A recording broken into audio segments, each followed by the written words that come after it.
ഉം. നിങ്ങൾക്കറിയാമോ, യാതൊരു തെറ്റും ചെയ്യാതിരിക്കുക, അതായത് എപ്പോഴും 100% പെർഫെക്റ്റ് ആയിരിക്കുക എന്നത് യഥാർത്ഥത്തിൽ മനുഷ്യനെ സംബന്ധിച്ചിടത്തോളം വലിയൊരു ന്യൂനതയാണെന്ന് ഞാൻ പറഞ്ഞാൽ നിങ്ങൾ വിശ്വസിക്കുമോ? ശരിക്കും കേൾക്കുമ്പോൾ വളരെ കൗതുകം തോന്നുന്നൊരു കാര്യമാണത്. നമ്മളൊക്കെ എപ്പോഴും ആ ഒരു എന്താ പറയാ പെർഫെക്ഷന് പിന്നാലെ ഓടുന്നവരാണല്ലോ. അതെ അതെ, നമ്മൾ ചെറുപ്പം മുതലേ കേട്ട് വളരുന്നത് എന്ത് ചെയ്താലും അത് ഏറ്റവും മികച്ചതായിരിക്കണം, ഒരു ചെറിയ തെറ്റുപോലും സംഭവിക്കാൻ പാടില്ല എന്നൊക്കെയല്ലേ? തീർച്ചയായും. ജോലിയിലായാലും ബന്ധങ്ങളിലായാലും എന്തിനു പറയുന്നു, നമ്മുടെ ഡയറ്റ് പ്ലാനിൽ പോലും നമ്മൾ ഒരു തെറ്റും വരുത്താൻ ആഗ്രഹിക്കുന്നില്ല. അത് ശരിയാ. എന്നാൽ ഇന്നത്തെ നമ്മുടെ ഈയൊരു ഡീപ്പ് ഡൈവിൽ നമ്മൾ പൊളിച്ചെഴുതാൻ പോകുന്നതും ആ ഒരു ചിന്തയെ തന്നെയാണ്. സ്വാഗതം. നിങ്ങളിപ്പോൾ കേട്ടുകൊണ്ടിരിക്കുന്നത് ഒരു പുതിയ കാഴ്ചപ്പാടിലേക്കുള്ള വാതിലാണ്. അതെ, ഇന്ന് നമ്മൾ പരിശോധിക്കുന്നത് ദൈവിക കാരുണ്യവും മനുഷ്യന്റെ അപൂർണതകളും എന്ന വളരെ ശ്രദ്ധേയമായൊരു ലേഖനഭാഗമാണ്. ശരിക്കും പറഞ്ഞാൽ തെറ്റുകൾ ചെയ്യാനും പിന്നീട് പശ്ചാത്തപിക്കാനുമുള്ള മനുഷ്യന്റെ പ്രവണതയെക്കുറിച്ച് തികച്ചും വ്യത്യസ്തമായ ഒരു ആംഗിളിലൂടെയാണ് ഈ കുറിപ്പുകൾ സംസാരിക്കുന്നത്. അപ്പോൾ നമുക്ക് നേരിട്ട് തന്നെ ഈ വിഷയത്തിന്റെ ഏറ്റവും കൂടുതൽ ചോദ്യങ്ങൾ ഉയർത്താൻ സാധ്യതയുള്ള ആ ആദ്യ ഭാഗത്തേക്ക് കടക്കാം. തീർച്ചയായും. എന്താണ് ആ ചോദ്യമെന്ന് നോക്കാം. ഈ ലേഖനത്തിൽ പറയുന്നൊരു പ്രധാന കാര്യം, മനുഷ്യർ നിരന്തരം പാപമോചന പ്രാർത്ഥനകൾ നടത്തണം, 5 നേരം പ്രാർത്ഥിക്കണം, തൗബ അഥവാ പശ്ചാത്താപം ചെയ്യണം എന്നൊക്കെയാണ്. ഞാനിതൊന്ന് വേറൊരു രീതിയിൽ ചോദിക്കട്ടെ. ചോദിക്കൂ. ഇതൊരു തരം ലൈസൻസ് കൊടുക്കലല്ലേ? അതായത് എന്റെ മനസ്സിലേക്ക് വരുന്നത് പരിധിയില്ലാത്തൊരു ക്രെഡിറ്റ് കാർഡിന്റെ ഉദാഹരണമാണ്. എനിക്ക് അൺലിമിറ്റഡ് ആയിട്ടുള്ളൊരു ക്രെഡിറ്റ് കാർഡ് കിട്ടിയാൽ ഞാൻ എന്ത് ചെയ്യും? എന്തു തോന്നും? അതൊക്കെ വാങ്ങിക്കൂട്ടും അല്ലേ? അതെ. കാരണം എനിക്കറിയാം അവസാനം എങ്ങനെയെങ്കിലും ഒരു മിനിമം ബാലൻസ് അടച്ചു തീർത്താൽ മതിയെന്ന്. അതുപോലെ തന്നെയല്ലേ ഇതും? നിങ്ങൾക്ക് ഇഷ്ടമുള്ള തെറ്റുകളൊക്കെ ചെയ്യാം, എന്നിട്ട് അവസാനം വന്ന് ഒരു തവണ മാപ്പ് ചോദിച്ചാൽ മതി എന്നൊരു ഓപ്ഷൻ. അത് മനുഷ്യരെ കൂടുതൽ കുറ്റകൃത്യങ്ങൾ ചെയ്യാൻ പ്രോത്സാഹിപ്പിക്കുകയല്ലേ ചെയ്യുക എന്നാണല്ലോ നിങ്ങളുടെ ചോദ്യം. വളരെ സ്വാഭാവികമായി ആർക്കും തോന്നാവുന്നൊരു കാര്യമാണിത്. ക്രെഡിറ്റ് കാർഡിന്റെ ആ ഒരു ഉദാഹരണം വളരെ രസകരവുമാണ് അല്ലേ? ഒറ്റ നോട്ടത്തിൽ ഇതൊരു ലൂപ്പ് പോലെ അല്ലെങ്കിൽ ഒരു പഴുതുപോലെ നമുക്ക് തോന്നാം. തെറ്റ് ചെയ്യുക, മാപ്പ് ചോദിക്കുക, പിന്നെയും തെറ്റ് ചെയ്യുക. അതെ അതെ. എന്നാൽ ഈ ലേഖനം നമ്മളോട് പറയുന്നത് ഇതിന്റെ പിന്നിലെ മെക്കാനിസം അങ്ങനെയല്ല പ്രവർത്തിക്കുന്നത് എന്നാണ്. നിങ്ങൾ പറഞ്ഞ ആ ക്രെഡിറ്റ് കാർഡിന്റെ ഉദാഹരണം തന്നെ നമുക്കെടുക്കാം. നമ്മളൊരു സാധാരണ ക്രെഡിറ്റ് കാർഡ് ഉപയോഗിക്കുമ്പോൾ അതിലെ പണം നമ്മുടേതല്ല. അതുകൊണ്ട് നമുക്ക് വലിയ വേദനയൊന്നും തോന്നില്ല പണം പോകുമ്പോൾ. കൃത്യമായി പറഞ്ഞു. എന്നാൽ ഇവിടെ ഈ പശ്ചാത്താപം അഥവാ തൗബ എന്ന് പറയുന്ന പ്രക്രിയയിൽ നമ്മൾ നൽകുന്ന ആ പേയ്മെന്റ് എന്താണെന്ന് നിങ്ങൾ ചിന്തിച്ചിട്ടുണ്ടോ? അത് വെറുമൊരു വാക്കല്ല. അതായത് വെറുതെ സോറി എന്ന് പറയുന്നത് പോലെയല്ല ഈ പശ്ചാത്താപം എന്നാണോ ലേഖനം പറയുന്നത്? ഒരിക്കലുമല്ല. അവിടെയാണ് കാര്യങ്ങളുടെ കിടപ്പ്. യഥാർത്ഥത്തിൽ പശ്ചാത്തപിക്കുക എന്ന് പറഞ്ഞാൽ അതിന് വലിയൊരു മാനസിക വില കൊടുക്കേണ്ടതുണ്ട്. തനിക്കൊരു തെറ്റു പറ്റിപ്പോയി എന്നൊരാൾ സ്വയം അംഗീകരിക്കുന്ന ആ ഒരു നിമിഷമുണ്ടല്ലോ, ആ നിമിഷത്തിൽ അയാളുടെ ഈഗോ പൂർണ്ണമായും തകരുകയാണല്ലേ? അതെ, അയാളുടെ അഹങ്കാരം ഇല്ലാതാവുകയാണ്. ഒരു തെറ്റു ചെയ്തു പോയതിലുള്ള അതിയായ സങ്കടം, കുറ്റബോധം, ഇനി അത് ആവർത്തിക്കില്ല എന്ന ഉറച്ച തീരുമാനം, ഇതെല്ലാം ചേരുമ്പോഴാണ് അതൊരു യഥാർത്ഥ തൗബയാകുന്നത്. ഇതൊരിക്കലും ആ ക്രെഡിറ്റ് കാർഡ് സ്വൈപ്പ് ചെയ്യുന്നത് പോലെ എളുപ്പമുള്ള കാര്യമല്ല. ഓഹോ, അത് ശരിയാണ്. ആരും വെറുതെ പോയി സ്വന്തം ഈഗോ തകർക്കാൻ തയ്യാറാവില്ലല്ലോ. തീർച്ചയായും. ഈ പ്രക്രിയ ഒരാളെ മാനസികമായി വളരെ എളിമയുള്ളവനാക്കി മാറ്റുന്നു. അതുകൊണ്ട് തന്നെ ഇതൊരു ലൈസൻസ് അല്ല, മറിച്ച് മനുഷ്യനെ അവന്റെ അഹങ്കാരത്തിൽ നിന്ന് താഴേക്ക് കൊണ്ടുവരാനുള്ള ശക്തമായൊരു ടൂളാണ്. ഓക്കെ, നിങ്ങൾ പറയുന്നത് എനിക്ക് മനസ്സിലാകുന്നുണ്ട്. ആ കുറ്റബോധമാണ് ഇതിൽ ഏറ്റവും വലിയ വില. പക്ഷേ എനിക്കിപ്പോഴും ചെറിയൊരു സംശയമുണ്ട്. ഈ ലേഖനത്തിൽ പറയുന്നുണ്ടല്ലോ, നമ്മളെ സൃഷ്ടിച്ച രീതി തന്നെ അങ്ങനെയാണെന്ന്. മനുഷ്യന്റെ പ്രകൃതിയെക്കുറിച്ചാണല്ലോ പറയുന്നത്. അതെ, നമ്മൾ തെറ്റ് ചെയ്യാൻ സാധ്യതയുള്ളവരാണെന്ന് സ്രഷ്ടാവിന് മുൻകൂട്ടി അറിയാം എന്ന് ഖുറാനെ ഉദ്ധരിച്ചുകൊണ്ട് ലേഖനം പറയുന്നു. അപ്പോൾ വീണ്ടും എൻ്റെ മനസ്സിൽ മറ്റൊരു ചോദ്യം വരികയാണ്. നമ്മളൊരു സോഫ്റ്റ്വെയർ ഡിസൈൻ ചെയ്യുകയാണെന്ന് കരുതുക. ശരി. ആ സോഫ്റ്റ്വെയർ ഇടയ്ക്കിടയ്ക്ക് ക്രാഷ് ആകുന്നുണ്ടെങ്കിൽ നമ്മൾ എന്തു പറയും? അതിലെന്തോ ബഗ്ഗുണ്ട്, അല്ലെങ്കിൽ കോഡിങ്ങിൽ വലിയൊരു പാളിച്ചുണ്ട് എന്നല്ലേ? അപ്പോൾ മനുഷ്യൻ എന്ന് പറയുന്നത് നിരന്തരം തെറ്റുകൾ ചെയ്യുന്ന, ബഗ്ഗുകൾ നിറഞ്ഞൊരു മോശം ഡിസൈനാണെന്നാണോ നമ്മൾ മനസ്സിലാക്കേണ്ടത്? ആ ചോദ്യത്തിലാണ് ഈ ലേഖനത്തിന്റെ ഏറ്റവും മനോഹരമായ കാതലിരിക്കുന്നത്. നിങ്ങൾ ചോദിച്ചില്ലേ, ഇതൊരു മോശം ഡിസൈൻ ആണോ എന്ന്? അല്ല. അല്ലേ, പിന്നെ എന്താണ്? കാരണം ഈ അപൂർണത എന്ന് പറയുന്നത് ഡിസൈനിലെ ഒരു തകരാറല്ല, മറിച്ച് അതൊരു ഫീച്ചറാണ്. അത് തന്നെയാണ് മനുഷ്യന്റെ ഡിസൈൻ.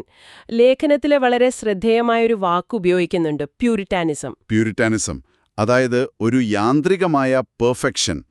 ഞാൻ മനസ്സിലാക്കുന്നത് ശരിയാണെങ്കിൽ ഒരുതരം റോബോട്ടിക്കായ അവസ്ഥ അല്ലേ? കൃത്യമായി പറഞ്ഞാൽ അത് തന്നെ. പ്യൂരിറ്റാനിസം എന്നതുകൊണ്ടിവിടെ അർത്ഥമാക്കുന്നത് യാതൊരു കളങ്കവും ഏൽക്കാത്ത, ഒരിക്കലും ഒരു തെറ്റും സംഭവിക്കാൻ സാധ്യതയില്ലാത്ത 100% പരിശുദ്ധമായൊരു അവസ്ഥയാണ്. ഉദാഹരണത്തിന് നമ്മൾ കേട്ടിട്ടുള്ള മാലാഖമാരെ പോലെ. അവരെപ്പോഴും അനുസരിക്കാൻ മാത്രം പ്രോഗ്രാം ചെയ്യപ്പെട്ടവരാണെന്നാണല്ലോ സങ്കല്പം. അതെ, അതുപോലെ തന്നെയാണ് നിങ്ങൾ നേരത്തെ പറഞ്ഞ യന്ത്രങ്ങളും സോഫ്റ്റ്വെയറുകളും. അവയ്ക്ക് സ്വന്തമായി ചിന്തിക്കാനോ തെറ്റ് ചെയ്യാനോ ഉള്ള കഴിവില്ല. സൃഷ്ടാവിന് അത്തരത്തിൽ യാതൊരു തെറ്റും ചെയ്യാത്ത ഒരു സൃഷ്ടിയെ വേണമെന്നുണ്ടായിരുന്നെങ്കിൽ ഇതിനകം തന്നെ അത്തരം സൃഷ്ടികൾ അവിടെയുണ്ട്. അതായത് മാലാഖമാരുള്ളതുകൊണ്ട് മനുഷ്യൻ അങ്ങനെ ആകേണ്ടതില്ല. അതെ, മനുഷ്യനെ സൃഷ്ടിച്ചപ്പോൾ ആ പ്യൂരിറ്റാനിസം മനഃപൂർവ്വം ഒഴിവാക്കുകയാണ് ചെയ്തത് എന്ന് ഈ ലേഖനം വ്യക്തമാക്കുന്നു. സൃഷ്ടാവ് മനുഷ്യർക്ക് ആ ഒരു ഭാവം നൽകിയിട്ടില്ല. അത് ശരിക്കും എന്നെ ചിന്തിപ്പിക്കുന്നുണ്ട്. അപ്പൊ നിങ്ങൾ പറയുന്നത് നമ്മൾ തെറ്റുകൾ ചെയ്യാത്ത ഒരു സൂപ്പർ കമ്പ്യൂട്ടർ ആകണമെന്നല്ല നമ്മളിൽ നിന്ന് പ്രതീക്ഷിക്കുന്നത് എന്നാണോ? തീർച്ചയായുമല്ല. അതായത് ഒരു ഫോൺ ഹാങ് ആകാതെ വർക്ക് ചെയ്യുന്നത് പോലെ മനുഷ്യൻ പെർഫെക്റ്റ് ആകണമെന്നൊരു ഡിമാൻഡ് ഒരിടത്തുമില്ല. അങ്ങനെയെങ്കിൽ എന്തുകൊണ്ടാണ് നമുക്ക് ഈ പ്യൂരിറ്റാൻ ഭാവം നൽകാതിരുന്നത്? എന്തിനാണ് നമുക്ക് തെറ്റ് ചെയ്യാനുള്ള ഈയൊരു ചോയ്സ് നൽകിയത്? വളരെ ആഴത്തിലുള്ളൊരു ചോദ്യമാണത്. ഇതൊരു മെഡിക്കൽ സയൻസ് ഉദാഹരണത്തിലൂടെ നമുക്കൊന്ന് നോക്കാം. നമ്മളൊരു കുട്ടിയെ എപ്പോഴും അണുവിമുക്തമായ യാതൊരു ബാക്ടീരിയയും ഇല്ലാത്ത ഒരു ലാബിൽ വളർത്തുകയാണെന്ന് കരുതുക. ഓക്കെ, ഒരു ബബിളിനുള്ളിൽ വളർത്തുന്നത് പോലെ. അതെ, ആ കുട്ടിക്ക് ഒരിക്കലും അസുഖങ്ങൾ വരില്ലായിരിക്കാം. പക്ഷേ എപ്പോഴെങ്കിലും ആ കുട്ടി പുറത്തിറങ്ങിയാൽ എന്ത് സംഭവിക്കും? ചെറിയൊരു കാറ്റടിച്ചാൽ മതി, ആ കുട്ടിക്ക് അസുഖം വരും. ശരിയാ, കാരണം ആ കുട്ടിയുടെ ശരീരത്തിൽ ഇമ്മ്യൂണിറ്റി അഥവാ രോഗപ്രതിരോധശേഷി ഒട്ടും ഉണ്ടായിരിക്കില്ലല്ലോ. ഇതേ ലോജിക് തന്നെയാണ് മനുഷ്യന്റെ ആത്മീയവും മാനസികവുമായ ഡിസൈനിലുമുള്ളത്. ആ തെറ്റുകൾ ചെയ്യാനുള്ള സാധ്യതയില്ലെങ്കിൽ മനുഷ്യൻ ഒരിക്കലും വളരാൻ കഴിയില്ല. വാവ്, അതായത് ആ ബാക്ടീരിയയാണ് ഇവിടെ നമ്മൾ പറയുന്ന തെറ്റുകൾ അല്ലേ? അതെ അതെ, മനുഷ്യൻ തെറ്റുകൾ ചെയ്യുന്നു, അതിൽ നിന്ന് വേദനിക്കുന്നു, കുറ്റബോധം അനുഭവിക്കുന്നു, പിന്നെ അതിൽ നിന്ന് സ്വയം തിരുത്തി തിരികെ വരുന്നു. ഈ ഒരു പ്രക്രിയയിലൂടെ കടന്നുപോകുമ്പോഴാണ് മനുഷ്യനിലൊരു ആത്മീയ ഇമ്മ്യൂണിറ്റി ഉണ്ടാകുന്നത്. ശരിയും തെറ്റും തിരിച്ചറിയാനുള്ള ഒരു വകതിരിവുണ്ടാകുന്നത് ഈ പ്രക്രിയയിലൂടെയാണ്. കൃത്യം. ഒരു യന്ത്രത്തിന് ഒരിക്കലും ഇത്തരം മാനസികമായ വളർച്ചയുണ്ടാകില്ല. തെറ്റുകളോട് പോരാടുകയും വീഴുകയും വീണ്ടും എഴുന്നേൽക്കുകയും ചെയ്യുമ്പോൾ മനുഷ്യൻ ആർജിക്കുന്നൊരു കരുത്തുണ്ട്. അതൊരിക്കലും വീഴാത്തൊരാൾക്ക് ലഭിക്കില്ല. അതുകൊണ്ടാണ് ലേഖനം പറയുന്നത് മനുഷ്യൻ പൂർണ്ണനാകാനല്ല, മറിച്ച് എപ്പോഴും നവീകരിക്കപ്പെട്ടുകൊണ്ടിരിക്കാനാണ് സൃഷ്ടാവ് ആഗ്രഹിക്കുന്നത് എന്ന്. അത് കാര്യങ്ങളെ തികച്ചും വ്യത്യസ്തമായ ഒരു തലത്തിലേക്ക് മാറ്റുന്നുണ്ട്. പൂർണ്ണതയല്ല, മറിച്ച് തിരുത്താനുള്ള മനസ്സിനാണ് ഇവിടെ വിലയുള്ളത്. തീർച്ചയായും ആ ഒരു പോരാട്ടമാണ് പ്രധാനം. പക്ഷേ നമ്മൾ ഈ തിരുത്തുന്നതിനെക്കുറിച്ച് സംസാരിക്കുമ്പോൾ ലേഖനം ചൂണ്ടിക്കാണിക്കുന്ന മറ്റൊരു യാഥാർത്ഥ്യമുണ്ട്. നമ്മൾ നേരത്തെ പറഞ്ഞ ആ ലൂപ്പ്. ഒരാൾ ഒരു തെറ്റ് ചെയ്യുന്നു, അയാൾ പശ്ചാത്തപിക്കുന്നു അഥവാ തൗബ ചെയ്യുന്നു. എന്നാൽ കുറച്ചു കഴിയുമ്പോൾ അയാൾ ചിലപ്പോൾ അതേ തെറ്റ് തന്നെ വീണ്ടും ആവർത്തിച്ചേക്കാം. അത് പലപ്പോഴും സംഭവിക്കാറുള്ളതാണല്ലോ. അതെ, അല്ലെങ്കിൽ പുതിയൊരു തെറ്റ് ചെയ്തേക്കാം. ഇതിങ്ങനെ തുടർന്നുകൊണ്ടേയിരിക്കാം. അവിടെ നമ്മൾ എന്തു ചെയ്യും? നിരന്തരം പരാജയപ്പെടുന്ന ഒരാളെ നമ്മൾ എങ്ങനെയാണ് വിലയിരുത്തുക? അവിടെയാണ് മനുഷ്യപ്രകൃതിയുടെ ഏറ്റവും പച്ചയായ യാഥാർത്ഥ്യം ലേഖനം തുറന്നു കാണിക്കുന്നത്. മനുഷ്യർക്ക് തെറ്റുപറ്റുന്നു, അവർ പശ്ചാത്തപിക്കുന്നു, പിന്നീട് അവർ ചിലപ്പോൾ അത് ആവർത്തിച്ചേക്കാം, അല്ലെങ്കിൽ ആവർത്തിക്കാതിരിക്കാം. ഇത് രണ്ടും സംഭവിക്കാൻ സാധ്യതയുണ്ട്. ശരിയാ, നമ്മൾ പലപ്പോഴും വിചാരിക്കുന്നത് ഒരാൾ പശ്ചാത്തപിച്ചു കഴിഞ്ഞാൽ പിന്നെ അയാൾ ഒരു പുണ്യാളനായി മാറി, ഇനി അയാൾക്ക് തെറ്റുകൾ പറ്റില്ല എന്നാണ്. എന്നാൽ അങ്ങനെയൊരു ഗ്യാരണ്ടി എവിടെയുമില്ല. കാരണം അയാൾ ഇപ്പോഴും മനുഷ്യനാണ്, അല്ലാതെ മാലാഖയല്ല. മനുഷ്യ സഹജമായ ആ ദൗർബല്യങ്ങൾ എപ്പോഴും കൂടെയുണ്ടാകും. അത് ശരിയാണ്. നമ്മളൊരു പുതിയ വർഷം തുടങ്ങുമ്പോഴെടുക്കുന്ന റെസൊല്യൂഷനുകൾ പോലെയാണിത്. ജനുവരി 1-ാം തീയതി നമ്മൾ തീരുമാനിക്കും, ഇനി മുതൽ എല്ലാ ദിവസവും രാവിലെ എഴുന്നേറ്റ് വ്യായാമം ചെയ്യുമെന്ന്. ഒരാഴ്ച കൃത്യമായി ചെയ്യും, പിന്നെ നമ്മൾ പഴയപടിയിലാകും. അതെ അതെ, പിന്നെ വീണ്ടും കുറ്റബോധം തോന്നും, വീണ്ടും തുടങ്ങും. ഈയൊരു പോരാട്ടവും തന്നെയാണ് ഈ ലേഖനവും പറയുന്നത് അല്ലേ? പക്ഷേ ഇവിടെ എന്നെ ഏറ്റവും കൂടുതൽ അത്ഭുതപ്പെടുത്തിയ, ശരിക്കും എന്റെ തലച്ചോറിനെ ചിന്തയിലാഴ്ത്തിയൊരു കാര്യം ഈ ലേഖനത്തിന്റെ അവസാന ഭാഗത്തുണ്ട്. അതെന്താന്ന് വെച്ചാൽ, അള്ളാഹുവിന് തൗബ ചെയ്യുന്നവരോട് ആണ് പ്രത്യേക കാരുണ്യവും സ്നേഹവും ഉള്ളത് എന്ന വരിയാണ്. ആ വരി വളരെ പ്രധാനപ്പെട്ടതാണ്. ഈ ലേഖനത്തിന്റെ ഒരു വലിയ സന്ദേശവും അവിടെയാണുള്ളത്. എനിക്ക് മനസ്സിലാകാത്തത് അതാണ്. എന്തുകൊണ്ടാണ് ഈ പ്രത്യേക കാരുണ്യം? സാധാരണഗതിയിൽ നമ്മൾ ചിന്തിക്കുന്നത്, ഒരു തെറ്റും ചെയ്യാതെ വളരെ പെർഫെക്റ്റായി എല്ലാം കൃത്യമായി ചെയ്യുന്ന ഒരാളോടല്ലേ ഏറ്റവും കൂടുതൽ സ്നേഹം തോന്നേണ്ടത്. പുറമേ നിന്ന് നോക്കുമ്പോൾ അങ്ങനെയാണ് തോന്നുക. ഒരു ക്ലാസ്സിൽ എപ്പോഴും മുഴുവൻ മാർക്കും വാങ്ങുന്ന, യാതൊരു കുഴപ്പവും ഉണ്ടാക്കാത്ത കുട്ടിയോടല്ലേ ടീച്ചർക്ക് കൂടുതൽ ഇഷ്ടം തോന്നുക? അല്ലാതെ എപ്പോഴും തെറ്റ് ചെയ്യുകയും എന്നിട്ട് വന്ന് സോറി പറയുകയും ചെയ്യുന്ന കുട്ടിയോടാണോ? എന്തിനാണ് പശ്ചാത്തപിക്കുന്നവർക്ക് ഈ VIP പരിഗണന? ആ ചോദ്യത്തിന് ഉത്തരം കിട്ടണമെങ്കിൽ നമ്മൾ മനുഷ്യന്റെ മനഃശാസ്ത്രത്തിലേക്ക് ഒന്നുകൂടി ആഴത്തിലിറങ്ങേണ്ടി വരും. നിങ്ങൾ ആലോചിച്ചു നോക്കൂ, ഒരിക്കലും ഒരു തെറ്റും ചെയ്യാതെ എപ്പോഴും ശരികൾ മാത്രം ചെയ്യുന്ന ഒരാളുടെ മാനസികാവസ്ഥ എന്തായിരിക്കും? താൻ ഭയങ്കര പെർഫെക്റ്റ് ആണെന്നൊരു തോന്നൽ അയാൾക്ക് സ്വാഭാവികമായി ഉണ്ടാകാൻ സാധ്യതയുണ്ട്. അതെ, എനിക്ക് ആരുടെയും സഹായം ആവശ്യമില്ല, ഞാൻ എല്ലാം തികഞ്ഞവനാണ് എന്നൊരു മിഥ്യാബോധം അത് സൃഷ്ടിച്ചേക്കാം. പതുക്കെ പതുക്കെ അതൊരഹങ്കാരമായി മാറും. അത് ശരിയാ. നമുക്ക് ചുറ്റും അത്തരം ആളുകളെ നമ്മൾ കാണാറുമുണ്ട്. സ്വന്തം ശരികളിൽ മാത്രം വിശ്വസിക്കുന്ന, മറ്റുള്ളവരെ പുച്ഛത്തോടെ നോക്കുന്ന ആളുകൾ. കൃത്യമായി പറഞ്ഞു. ആ അഹങ്കാരമാണ് മനുഷ്യന്റെ ഏറ്റവും വലിയ ശത്രു. എന്നാൽ മറുഭാഗത്ത്, തനിക്കൊരു തെറ്റുപറ്റിപ്പോയി, താനൊരു അപൂർണനായ മനുഷ്യനാണ് എന്ന് തിരിച്ചറിയുന്ന ഒരാളുടെ അവസ്ഥ നോക്കൂ. അയാൾക്ക് ആ അഹങ്കാരം കാണിക്കാൻ കഴിയില്ല. തീർച്ചയായും കഴിയില്ല. സ്രഷ്ടാവിന്റെ മുന്നിലായാലും സ്വന്തം മനസ്സാക്ഷിക്ക് മുന്നിലായാലും അയാൾക്ക് തലകുനിക്കേണ്ടി വരും. അതെ, തന്റെ പരിമിതികളെക്കുറിച്ചുള്ള വ്യക്തമായ ബോധ്യം അയാൾക്കുണ്ടാകും. അവിടെയുള്ളത് തികഞ്ഞ എളിമയാണ്. ഇപ്പോഴാണ് എനിക്ക് ആ ഒരു കണക്ഷൻ മനസ്സിലാവുന്നത്. അതായത് ഇവിടെ വിലയിരുത്തപ്പെടുന്നത് നിങ്ങൾ എത്ര തെറ്റ് ചെയ്തു എന്നതിന്റെ എണ്ണമല്ല, മറിച്ച് നിങ്ങളുടെ ഉള്ളിലെ ഈഗോയുടെ അല്ലെങ്കിൽ അഹങ്കാരത്തിന്റെ അളവാണ്. 100% ശരിയാണ്.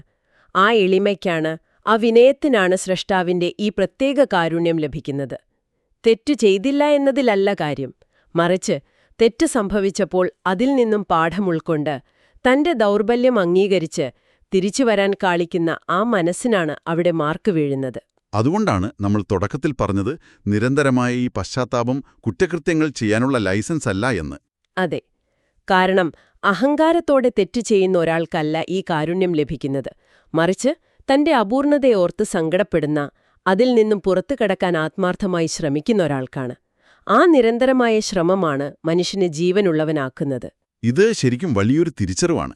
അതായത് നമ്മൾ പൂർണ്ണരല്ലാത്തതുകൊണ്ട് തന്നെ നമ്മൾ എപ്പോഴും ഒരു ആന്തരിക പോരാട്ടത്തിലാണ്. നമ്മുടെ തന്നെ ചില മോശം ശീലങ്ങളോട്, ചില പ്രവണതകളോടുള്ള പോരാട്ടം. അതിൽ നമ്മൾ ചിലപ്പോൾ പരാജയപ്പെട്ടേക്കാം, വീണുപോയേക്കാം. വീഴ്ചകൾ എപ്പോഴും സംഭവിക്കാം. പക്ഷേ ആ വീഴുന്നത് നമ്മുടെ ഡിസൈൻ്റെ ഒരു പ്രശ്നമല്ല. വീണിടത്ത് കിടക്കാതെ ഞാൻ ഇനിയും ശ്രമിക്കും എന്ന് പറഞ്ഞ് വീണ്ടും എഴുന്നേൽക്കാൻ ശ്രമിക്കുന്നതാണ് യഥാർത്ഥത്തിൽ ഈ ഡിസൈൻ ലക്ഷ്യമിടുന്നത്. ആ എഴുന്നേൽക്കാനുള്ള ശ്രമം, ആ പശ്ചാത്താപം, അതാണ് 5 നേരമുള്ള പ്രാർത്ഥനകളിലൂടെയും മറ്റും നിരന്തരം മനുഷ്യനെ ഓർമ്മിപ്പിച്ചുകൊണ്ടിരിക്കുന്നത്, അല്ലേ? അതെ, ഇതിനെ കുറച്ചുകൂടി വലിയൊരു തലത്തിൽ ചിന്തിക്കുമ്പോൾ ഈ നിരന്തരമായ പശ്ചാത്താപം എന്നത് മനുഷ്യനെ എപ്പോഴും തന്റെ വേരുകളിലേക്ക് കൂട്ടിക്കൊണ്ടുപോകുന്ന ഒരു പ്രക്രിയയാണ്. അത് നമ്മളെ നിരന്തരം ഓർമ്മിപ്പിക്കുന്നു, നീ വെറുമൊരു മനുഷ്യനാണ്, നീ പൂർണ്ണനല്ല, നിനക്ക് സഹായം ആവശ്യമുണ്ട് എന്ന്. ആ ഒരു ഓർമ്മപ്പെടുത്തൽ ഉണ്ടെങ്കിൽ പിന്നെ അഹങ്കാരമുണ്ടാകില്ലല്ലോ. ഇല്ല, ഈ ഓർമ്മപ്പെടുത്തൽ കുറ്റകൃത്യങ്ങൾ പെരുകാനല്ല കാരണമാവുന്നത്, മറിച്ച് ഇത് മനുഷ്യനെ കൂടുതൽ സഹാനുഭൂതിയുള്ളവനാക്കി മാറ്റും. കാരണം സ്വന്തം അപൂർണതകളെക്കുറിച്ച് വ്യക്തമായ ബോധ്യമുള്ള ഒരാൾക്ക് മാത്രമേ മറ്റുള്ളവരുടെ അപൂർണതകളെ മനസ്സിലാക്കാനും അവരോട് ക്ഷമിക്കാനും കഴിയൂ. അത് വളരെ മനോഹരമായൊരു ചിന്തയാണ്.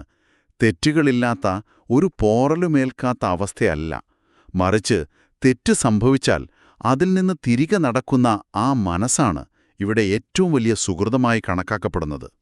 ഈയൊരു ചർച്ചയിലൂടെ നമ്മൾ കടന്നുപോയ വഴികൾ വളരെ വ്യക്തവും അതേസമയം നമ്മളെ ഒരുപാട് ചിന്തിപ്പിക്കുന്നതുമാണ്. തീർച്ചയായും. മനുഷ്യന്റെ അപൂർണത, നമ്മൾ തുടക്കത്തിൽ പറഞ്ഞ പൂരിഡാനിസത്തിന്റെ അഥവാ 100% പെർഫെക്ഷന്റെ അഭാവം, വീണ്ടും വീണ്ടും ശ്രമിക്കാനുള്ള മനുഷ്യന്റെ കടമ, ഒടുവിൽ പശ്ചാത്തപിക്കുന്നവരോടുള്ള ആ പ്രത്യേക കാരുണ്യം എന്നീ ആശയങ്ങൾ വളരെ ലളിതമായി എന്നാൽ ആഴത്തിൽ തന്നെ നമ്മൾ മനസ്സിലാക്കി. അതെ, ഇത് കേൾക്കുന്ന ആളുകൾക്ക് അവരുടെ സ്വന്തം ജീവിതത്തിലേക്ക് ഒന്ന് തിരിഞ്ഞു നോക്കാൻ ഇത് വലിയൊരു അവസരമാണ് നൽകുന്നത്. ശരിയാണ്. ഇത് കേൾക്കുന്ന നിങ്ങളെ സംബന്ധിച്ചിടത്തോളം ഈ വിവരങ്ങൾ നിങ്ങളുടെ ദൈനംദിന ജീവിതത്തിൽ വളരെ വലിയ മാറ്റങ്ങൾ കൊണ്ടുവരാൻ സാധ്യതയുള്ള ഒന്നാണ്. കാരണം നമ്മൾ നമ്മളോട് തന്നെ എപ്പോഴും കാണിക്കുന്ന ഒരുപാട് കാർക്കശ്യങ്ങളുണ്ട്. നമ്മളെ പലപ്പോഴും വലിയ നിരാശയിലേക്കും ഡിപ്രഷനിലേക്കും വരെ തള്ളിവിടാറുണ്ട്. അതെ, ആ ഒരു ഭാരം നമ്മൾ എപ്പോഴും ചുമക്കുകയാണല്ലോ. സ്വയം ക്ഷമിക്കാൻ പഠിക്കുക എന്നത് കൂടിയാണ് ഈ ലേഖനം നമ്മെ ഓർമ്മിപ്പിക്കുന്നത്. സ്രഷ്ടാവ് തന്നെ മനുഷ്യന്റെ പ്രകൃതിയിലെ ഈ അപൂർണതയെ വളരെ പോസിറ്റീവായി അംഗീകരിക്കുകയും നമ്മൾ തിരികെ വരുമ്പോൾ അതിനെ മാപ്പ് നൽകാൻ തയ്യാറാവുകയും ചെയ്യുമ്പോൾ നമ്മൾ എന്തിനാണ് നമ്മളോട് തന്നെ ഇത്രയും വലിയ ക്രൂരത കാണിക്കുന്നത്? കൃത്യമായി പറഞ്ഞു. നമ്മുടെ അപൂർണതകൾ നമ്മെ തളർത്താനുള്ളതല്ല, മറിച്ച് നമ്മെ നിരന്തരം മെച്ചപ്പെടുത്താനുള്ള, എളിമയുള്ളവരാക്കി മാറ്റാനുള്ള ഒരു ഉപകരണമാണ്. ആ അർത്ഥത്തിൽ ഈ രേഖകൾ മനുഷ്യ മനസ്സിന് വലിയൊരു ആശ്വാസമാണ് നൽകുന്നത്. യാതൊരു സംശയവുമില്ലാതിൽ. നിങ്ങളിൽ നിന്ന് തന്നെ പൂർണ്ണത പ്രതീക്ഷിക്കുന്നത് അവസാനിപ്പിക്കാനും, തെറ്റുകൾ സംഭവിക്കുമ്പോൾ നിരാശരാകാതെ അത് മനുഷ്യ സഹജമാണെന്ന് അംഗീകരിച്ച് തിരികെ വരാനുമുള്ള ഒരു വലിയ പാഠം ഇതിലുണ്ട്. നമ്മൾ ഇന്നത്തെ ഈ അന്വേഷണം ഇവിടെ അവസാനിപ്പിക്കാൻ പോവുകയാണ്. പക്ഷേ പോകുന്നതിന് മുൻപ് ഇത് കേൾക്കുന്ന നിങ്ങൾക്കായി ഒരു കാര്യം കൂടി ഞാനിവിടെ ബാക്കി വെക്കുകയാണ്. എന്താണത്? നമ്മൾ ഇതുവരെ സംസാരിച്ചത് നമ്മുടെ സ്വന്തം അപൂർണതകളെക്കുറിച്ചും നമ്മുടെ വീഴ്ചകളെ സ്രഷ്ടാവ് എങ്ങനെ കാണുന്നു എന്നതിനെക്കുറിച്ചുമാണ്. എന്നാൽ അവസാനമായി നിങ്ങൾ ഇതുകൂടി ഒന്ന് ചിന്തിക്കുക. പൂർണ്ണതയുള്ളവരല്ല നമ്മൾ മനുഷ്യരെന്ന സത്യം സ്രഷ്ടാവ് തന്നെ അംഗീകരിക്കുന്നു. നമ്മൾ തെറ്റുകൾ ചെയ്ത് പശ്ചാത്തപിക്കുമ്പോൾ നമ്മളെ വെറുക്കുന്നതിനു പകരം പ്രത്യേക കാരുണ്യത്തോടെ സ്വീകരിക്കുകയും ചെയ്യുന്നു. അതെ. അങ്ങനെയെങ്കിൽ നിങ്ങൾക്ക് ചുറ്റുമുള്ള മറ്റു മനുഷ്യരുടെ തെറ്റുകളോട് നിങ്ങൾ എങ്ങനെയാണ് പ്രതികരിക്കുന്നത്? നിങ്ങളുടെ സുഹൃത്തുക്കൾ, നിങ്ങളുടെ ജീവിത പങ്കാളി, അല്ലെങ്കിൽ നിങ്ങളുടെ സഹപ്രവർത്തകർ, അവരിൽ നിന്ന് ചെറിയ തെറ്റുകൾ സംഭവിക്കുമ്പോൾ നമ്മൾ എന്താണ് ചെയ്യാറുള്ളത്? അവരിൽ നിന്ന് മാത്രം നമ്മൾ എന്തിനാണ് ആ പൂരിട്ടാൻ നിലവാരം അല്ലെങ്കിൽ ആ 100% പെർഫെക്ഷൻ പ്രതീക്ഷിക്കുന്നത്? അത് വളരെ പ്രസക്തമായൊരു ചോദ്യമാണ്. സ്രഷ്ടാവ് പോലും മനുഷ്യർക്ക് കൊടുക്കാത്ത ആ ഒരു ഭാരം നമ്മൾ എന്തിനാണ് മറ്റുള്ളവരുടെ മേൽ അടിച്ചേൽപ്പിക്കുന്നത്? കൃത്യമായിട്ടും അവർക്കൊരു തെറ്റ് പറ്റിയാൽ നമ്മൾ അവരെ എക്കാലത്തേക്കുമായി മാറ്റി നിർത്തുന്നു അല്ലെങ്കിൽ ക്യാൻസൽ ചെയ്യുന്നു. അത് ശരിയാണോ?